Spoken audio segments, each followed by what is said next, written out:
এবার এলাম নতুন কিছু ভূতের গল্প নিয়ে। আপনারা শুনবেন এবং শুনে বলবেন যে কেমন হয়েছে। ঠিক আছে?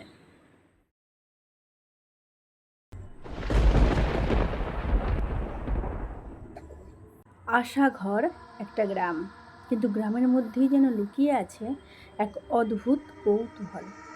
আশা আর ঘর দুটো এত শান্ত শব্দ, অথচ এখানে পা দিলেই যেন বুকের মধ্যে জমাট বাঁধা আতঙ্ক চেপে বসে। গ্রামটা বহির্বিশ্ব থেকে কেমন যেন আলাদা। এখানে মোবাইলের সিগন্যাল ঠিকঠাক আসে না, বাইরের লোক তেমন আসে না, আর যারা একবার যায় তারা ফিরে গেলেও কিছু রেখে যায়, ভয়ের ধুলো কিংবা অশরীরী ছায়া। এই গ্রামে মধুসূদন, শ্যামাচরণ, যদুনাথ নামে তিনজন বন্ধু বাস করত। এক শনিবার কলেজ শেষে বাড়ি ফিরে বিকালে খেলার পর সূর্য যখন অস্তাচলে, তখন তারা মাঠের পাশে একটা বড় পুরনো অশ্বত্থ গাছের তলায় বসে কথা বলছিল। আশাঘর পর্ব 1। এখানে আছে শিবনাথের মৃত্যু ও রমাকান্তের উপলব্ধি। মধু বলল, ওই যে দূরে দেখতে পাচ্ছিস শ্মশান ঘাটের পাশে ফাঁকা জায়গাটা, ওটা আমার মায়ের কাকাবাবুর অর্থাৎ শঙ্করনাথের জায়গা। মা বলতো ওই জায়গাটাতে মায়ের দাদুকে অর্থাৎ শিবনাথকে এবং বাড়ির অন্যান্য সদস্যদের পোড়ানো হয়েছিল। আর ওখানে যে নিম গাছটা আছে, ওখানে মায়ের দাদুর মৃত্যুর পর খাবার দেয়া হতো। লোকে বলে মৃত্যুর পর আত্মা বিভিন্ন রূপে এসে ওই খাবার খায়।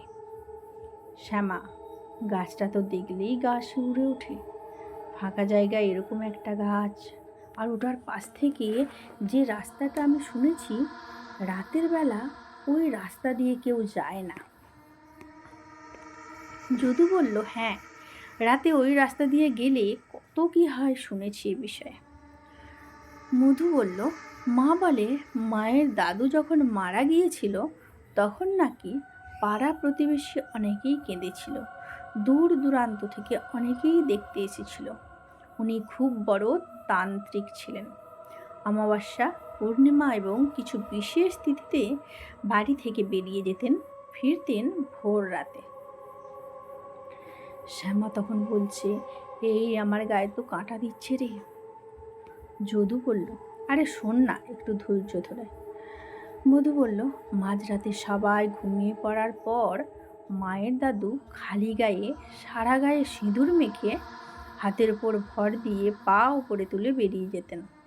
নিয়ম ছিল যাই হয়ে যাক না কেন পিছন ফিরে তাকানো যাবে না এবং থমকে যাওয়া যাবে না। শ্যামা বলল, তোর মায়ের দাদুর বাড়ি তো ওই রাস্তার ওপারেই, তোদের ভয় লাগে না? যদু বলল, রাতে কেন বের হতো?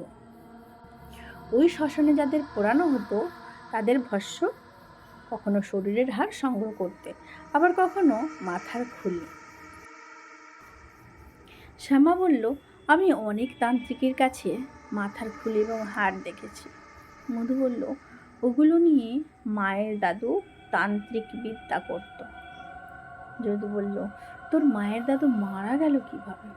মধু তখন বলছে যে সব সময় মাঝরাতে যেরকম যায় সেরকম কোনো এক বিশেষ তিথিতে বের হয়েছিল।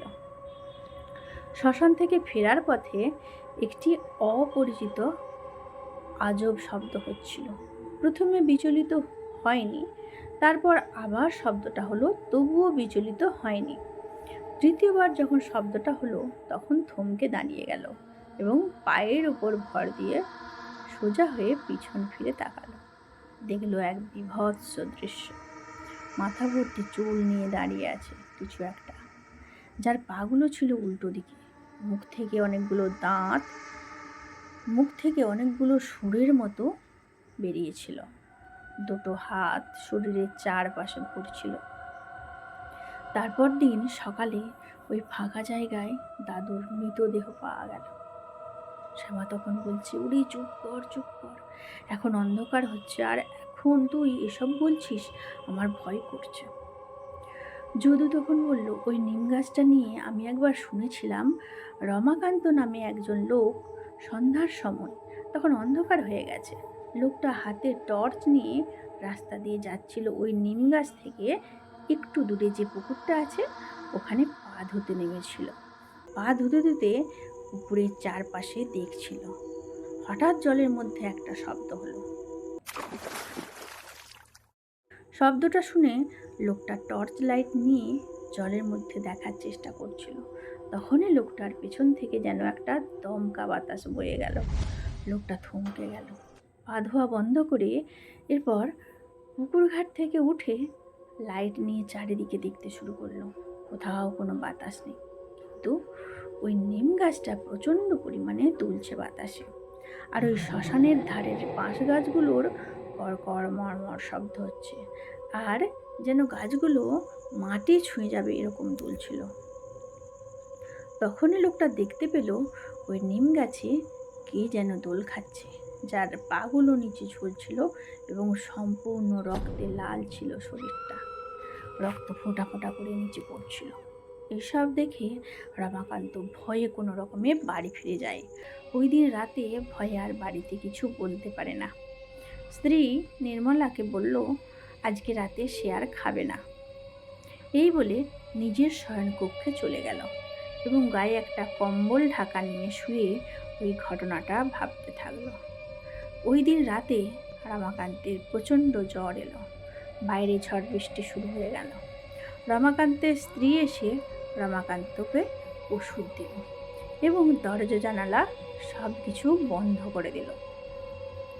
রমাকান্ত ঘুমানোর চেষ্টা করছিল, কিন্তু ঘুম আসছিল না। নির্মলা তখন গভীর নিদ্রায় আচ্ছন্ন। এমন সময় রান্নাঘর থেকে হঠাৎ শব্দ হলো।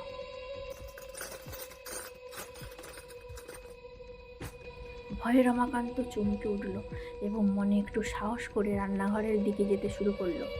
তখনই বাইরে শেয়ালের ডাক শুনতে পেল।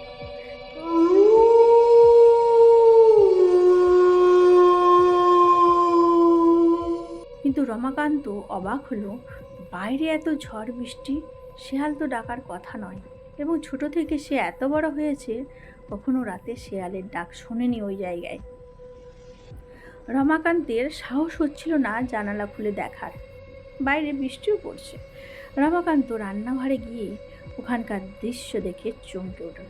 নিচে রান্নার বাসনপত্র সব পড়ে আছে এবং বাসনপত্র এবং পুরো রান্নাঘরের দেয়ালে যেন সিঁদুরের ছাপ লেগে আছে। মেঝেতে রক্ত মাখা পায়ের ছাপ, একটা পা সোজা দিকে, একটা পা উল্টো দিকে। ভয়ে রমাকান্ত দৌড়ে চলে যায় শয়নকক্ষে এবং নির্মলাকে ডাকলো। নির্মলাকে রান্নাঘরের কথা বলল। নির্মলা বিশ্বাস করতে চাইল না, কিন্তু রমাকান্তের কথা সত্যিও হতে পারে এই ভেবে স্বামীকে নিয়ে রান্নাঘরে গিয়ে দেখল সমস্ত জিনিস সঠিকভাবে আছে, কোথাও কোনো ছাপ বা দাগ নেই।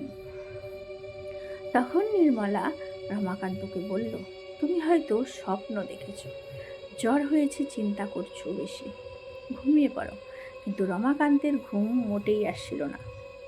পুকুর, নিম গাছ, বাঁশ গাছ, রান্নাঘরের ঘটনাগুলো তার মাথায় ঘুরছিল বারবার।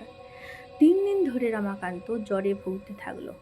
জ্বর ভালো হওয়ার পর রমাকান্ত যেদিন স্নানে গেল, নিজের পিঠে তখন হাত বুলিয়ে দেখল, তখন যেন পিঠে নখের দাগ বুঝতে পারল, এবং সেই দাগ সব সময়ের জন্য থেকে গেল, আর দূর হলো না। পরের এপিসোড, পরের গল্পে। নমস্তে সকলকে।